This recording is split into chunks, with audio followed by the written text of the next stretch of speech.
Ay tungkol po sa pagsasampa na ng formal ni Sandro Mulak ng kaso sa DOJ. Ito po yung rape through sexual assault. Let's go.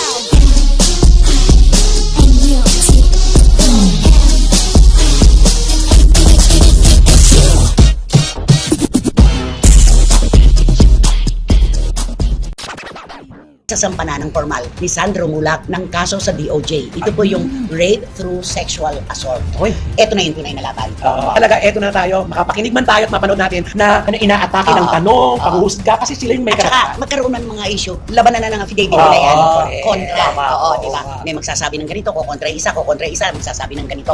Dahil ito po ay nasa piskalya na ito, sa DOJ na ito. At kung makakakitaan ng merito yung kaso, pasok. Yun. Pag hindi Yun naman, na. dismiss. Correct. Diba? Kaya lang, balikan natin yung mga naunang investigasyon sa Senado at saka sa NBI. Ako'y nalulungkot talaga dun sa nangyari sa Senado. At nasabi ko na po ito at pwede ko pa uling sabihin na nalungkot lang ako. Nalungkot ako kasi ang sabi nila, in aid of legislation. Ang sabi pa naman ng pinakapinuno ng komite na si Senator Robin Padilla, kayo po ay narito, hindi po kami husgado. Hindi po kami huhusga sa inyo. Kayo po ay narito para makatulungan namin sa pagbabalangkas ng mga bagong batas. Yun. Diba yun? Maganda sana yun eh. No? Napakaganda, pero sa nangyari, Oo. naging contradicting ang lahat. Hindi po kami lang ang nakaramdam nito. Marami pong kababayan natin. Ang totoo po, napakaraming tumatawag sa amin na nagbibigay ng komento na hindi po nila nagustuhan yung naging atake ni Senador Jinggoy Estrada. Oo. Anong komento mo doon? Ay naku, alam mo nagulat ako kasi para bang bigla yan na hinusgahan kagad yung dalawa. Kung na kaagad naman iko-content mo kagad, parang hindi naman maganda. Hindi, yung sa contempt of court kasi, yun yung Karapatan sinasabi nila. nila. Hindi, yung sinabi kasi ni Nino Mulak na, Your Honor, sabi niya gano'n. Yun po kasing sinabi nila na magbibigay sila sa amin ng tulong para sa isang mapipili kong institution. Ay, may sulat kasi naman na nagpatotoo. Ang ehekutibo ng GMA7 na totoong may naganap na gano'n. Ayun. Yun, kaya doon Dinay si Senator Jinggoy nagalit, Oo. nag-deny. Pero hindi ko rin gusto yung yes or no.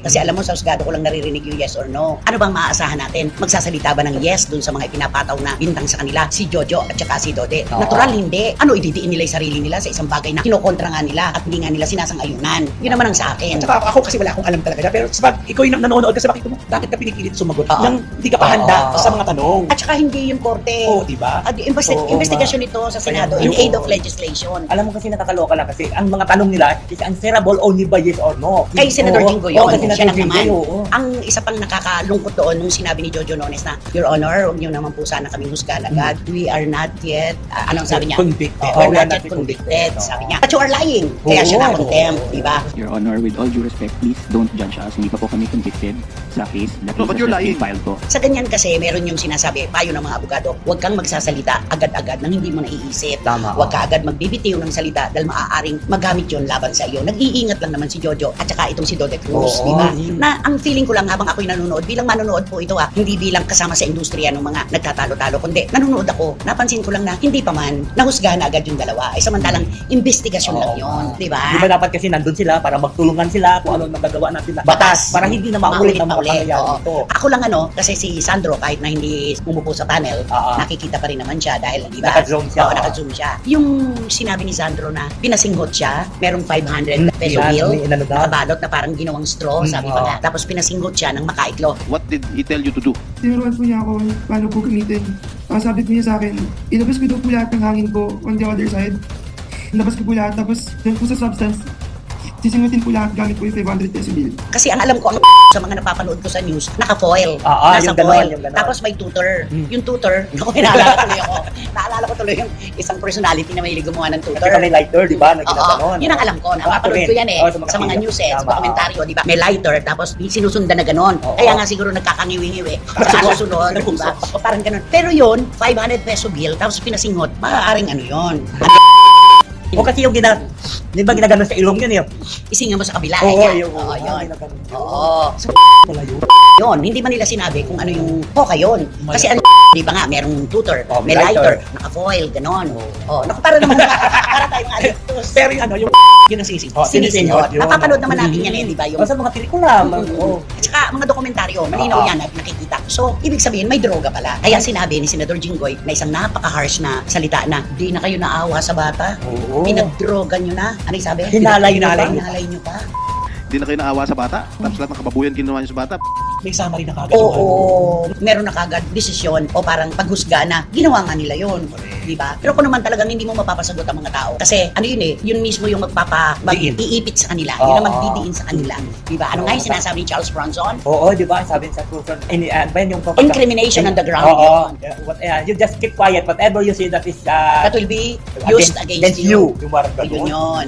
yun. Kaya nakakalungkot lang kung saan man po hahantong ito. Ayan, mabuti na lang nasa DOJ na. Ayan. Palitan na affidavit ito. Oo, Tahimik na laban ito. Correct. Dahil dokumento sa dokumento ang magsasagutan dito. Ito na may sinasabi, ebidensya, laban sa ebidensya. Mismo, Yun na yun, eh, di ba? oo, alam mo naman pagka nasa korte na, di ba? Ang pinaiiyahan dyan, ang may bigat dyan, yung ebidensya Oo. talaga. So pagka ganito na sa korte na talaga natin nag-start na gumulong doon sa DOJ, mag-i-stop na yung investigasyon ng Senado. Oo naman.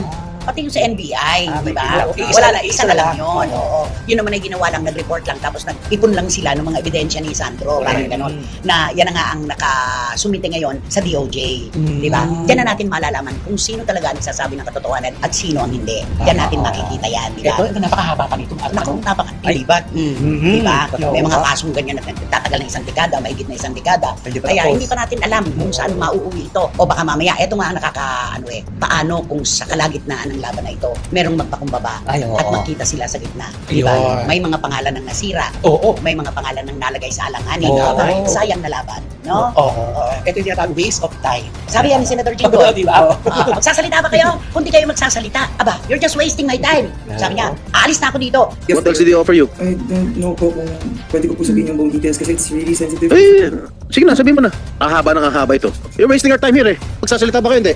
Kundi, alis na ako dito. Alam mo, sagot ng mga abogado at saka ng mga kaibigan nating nakakausap, sinusweldohan kayo dyan eh. In aid of legislation, trabaho niyan. Ganon. Alam mo, talagang walang lusot talaga. Pagdating talaga sa ganyang legalidad. Sala sa init, Oo, sala sa ang lamig. dami talagang pwedeng sabihin. At saka yung mga kapwa abogado, Ay, oo. nagsasalita talaga, cards on the table sila. Ano magagawa nila dito sa kaso ni Sandro? Wala, hanggang ganyan lang. Sa korte pa rin yan nahanto. Tama. Kaya nga di ba sinabi na, bakit kasi sa Senado dinala, dapat yan diniretso na lang, di ba? Sa Oo. hukuman, dapat talaga. Eh, hindi naman kasi natin alam na ganyan ang kalalabasan. Totoo. Na magiging too harsh naman pala yung mga komento, Grabe di ba? Sa kanilang tatlo, kay Senator Robin Padilla, siya yung Oo. pinaka-tagapamuno. Tapos si Senator Pong Revilla Jr., okay lang din. Kay Senator Jinggoy Estrada, tumutok ang mga kababayan natin. Kasi unang-una itsura niya, galit na galit siya. Oo. Nanggigigil Sa siya. mga impression niya, Oo, grabe. oo, oo. Saka napansin ng marami. Sabi niya, bakit si Senator Jinggoy galit na galit kapag nababanggit yung conviction tsaka convicted? Ay, Sabi niya, bakit nga ba? ayan, doon siya galit na Kasi galit talaga. nadadaanan niya yun. Oo. Tsaka napagdaanan niya kasi. Napagdaanan niya, Napagdaanan oo. niya. Na hanggang ngayon nga, Oo nga. ayun, dinadaanan pa rin. Okay. Yun lamang po, lumagay lamang po tayo sa tama na hindi pa man po nahuhusgahan, hindi pa po convicted, sino man po na ating sinampahan ng anumang uri ng kaso, hanggat hindi napapatunayan na nagkasala, ay inosente sa mata ng batas. Yan. Yun yun. Doon tayo lumaga. Oo, dapat. At yun na nga mga kachika, kung nagustuhan mo ang hot topic natin for today's video, ay ano pang inaantay mo? Mag-like ka na at i-share mo na din para mas marami pang magkakaalam sa hot topic na ito. Maraming salamat! Let's go.